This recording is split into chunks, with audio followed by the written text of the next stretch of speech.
What's going on, YouTube? Thomas L here. Now, here is my top 10 most disappointing movies of 2010. Meaning movies that I was either looking forward to or was interested by, but they turned out not to be as good as I was hoping. So, that being said, here's my list. Coming in at number 10 is Unfriended Dark Web. Now, I really dug the first Unfriended. It was a real surprise film. It's actually probably one of my favorite modern horror films in recent years. So when they announced that they're going to do a sequel to it, I was really interested. I mean, the first Unfriended was cool, so it's going to be interesting where they're going to go from the first one. And I gotta say, the sequel, Unfriended Dark Web, was horrible. It was not at all scary. The acting in this was horrendous. I mean, including the actress from Get Out, who's really good in Get Out. Even her acting was not enough to save this garbage fest. So now I don't think I even want a Unfriended 3. If there's an Unfriended 3, of course I'll see it because I'm a horror guy. But if it turns out we are not getting another Unfriended, I'm okay with that too. Because Dark Web, oh god, that was terrible. Searching was actually a better Unfriended sequel than Dark Web. So yeah. Coming in at number 9 is Insidious: The Last Key. Now I really dug the first 3 Insidious movies. I thought they were really creepy, and I was actually looking forward to see a fourth one. And Last Key was a disappointment. I mean, there was like some scare parts, like some scary moments, but I couldn't really get into The Last Key at all. Some of the other acting was not that great. I mean, the only good acting in this was Lin Shaye. Lin Shaye in these movies is really good, and yeah, but Last Key just didn't work. And if it turns out we're not getting another Insidious movie, I guess I'll be alright with that because Last Key was just that bad. Coming in at number 8 is Terminal. Not to be confused with the Steven Spielberg film, The Terminal. This is like a stylish thriller that starred Margot Robbie. Mike Myers was even in this. I gotta say, I really dug the trailer. The trailer that got released for this was pretty decent. But then I went to see the movie and I was disappointed by it. It was really boring. It was completely dumb. I mean, Mike Myers and Margot Robbie was true the redeeming quality of this film. And the cinematography was really good. But overall, I really couldn't get into this movie at all. And I love me some Margot Robbie. I love Mike Myers, but yeah, even their talent could save this crap fest. Coming in at number 7 is Sicario: Day of the Soldado. Now, I was really surprised by the first Sicario movie. To be honest, I didn't really expect much from that one. But I really dug it. I thought it was really good. Emily Blunt was amazing. So I was curious when they...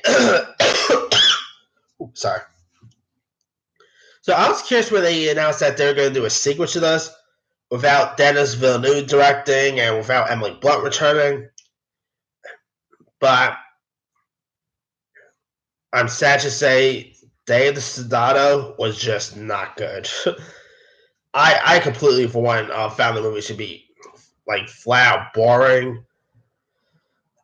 I mean, the acting was pretty decent. Isabel Moner was good, and Benicio del Toro was at his game. But I think this movie should have just had Denis Villeneuve and Emily Blunt back, because I think it would have been much better. And I mean, the director of this, I believe he's also doing. I think he's doing a Call of Duty movie, I believe. So yeah, after this, I'm not 100% sure if he could do a Call of Duty movie well, but we'll see there. Coming in at number 6 is Annihilation. Now, I really dug, Ex Machina, so I was looking forward to see Alex Garland's Fallout. And sad to say, I was completely bored by this movie. I mean, besides some of the acting in it, like Natalie Portman, Gina Rodriguez was pretty good. I really couldn't get into this film at all. I mean, I was really bored by it.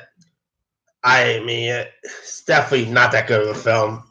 Although it did have some good visual effects, I will admit there.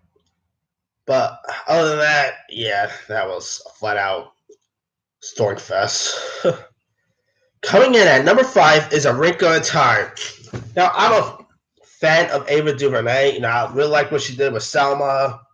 So I was looking forward to see what she could do in a blockbuster territorial like A Wrinkle in Time. This movie did not work at all. Other than like good acting like from Storm Reed, she was actually pretty good as the lead role. Oprah Winfrey was not even good in this, and she's actually not that bad of an actress, but she was very cartoony here. Sad too, because I also like Reese Witherspoon and Mindy Kaling, but even they could save this story fest. And yeah, this is definitely one of Disney's worst movies of the year. Maybe next year, The Nutcracker. Yeah, Wrinkle Times, definitely not a good film at all. Oops, sorry. Coming in at number 4 is Girl in the Spider's Web. Now, I really like director Fede Alvarez, who gave us Evil Dead and Don't Breathe.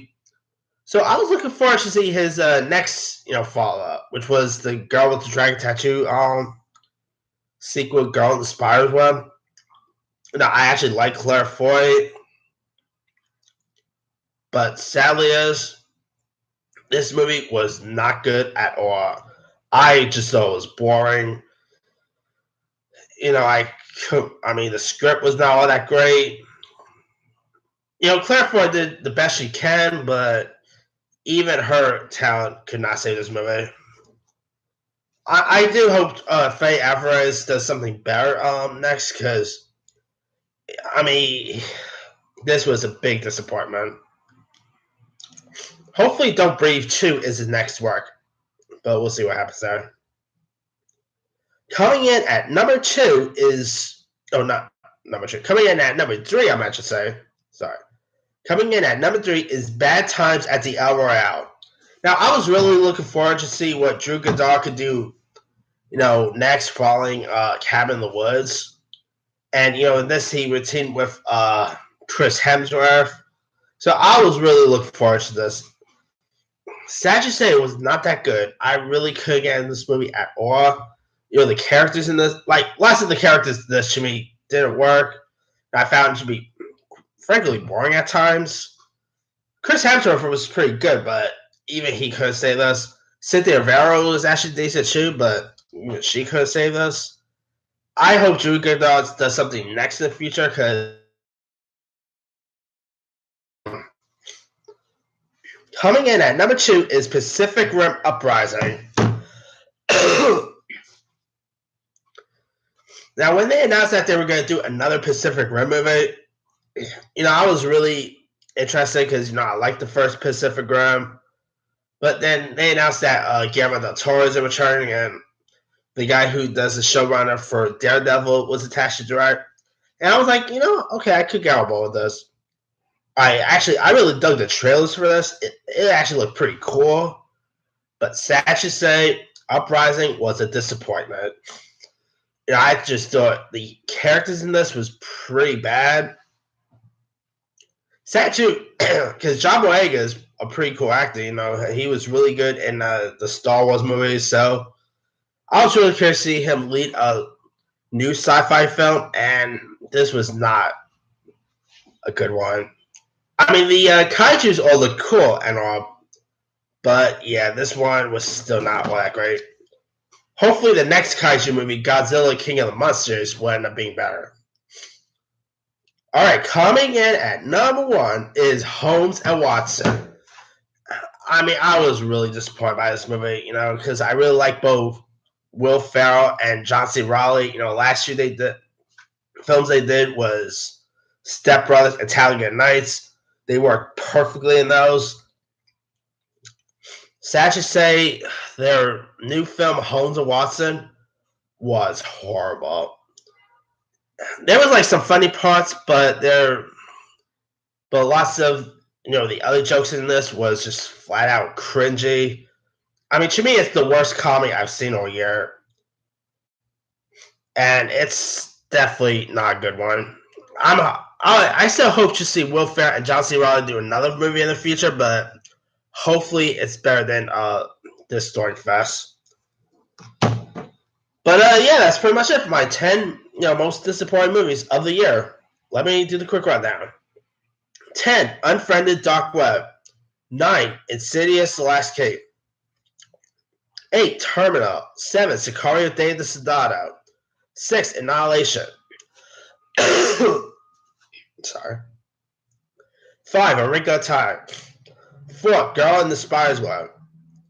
3. Bad Times at the El Royale. 2. Pacific Rim Uprising. 1. Holmes and Watson. Now, there's a few other disappointments of the year. Let me see. Miles 22. That literally probably could have went up in my top 10 because Mark Wahlberg and Peter Berg's previous collaboration was good, but the new one, not so much. Let's see. The Nun was a disappointment. I was actually looking forward for that, but that didn't do much for me. Well, let's see.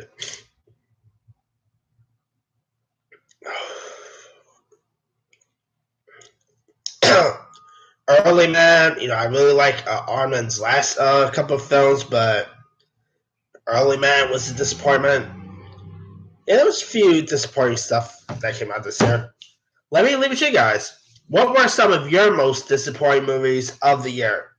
Drop a comment below. Don't forget to like, subscribe, hit that bell for more notifications. This here is Thomas L. signing off.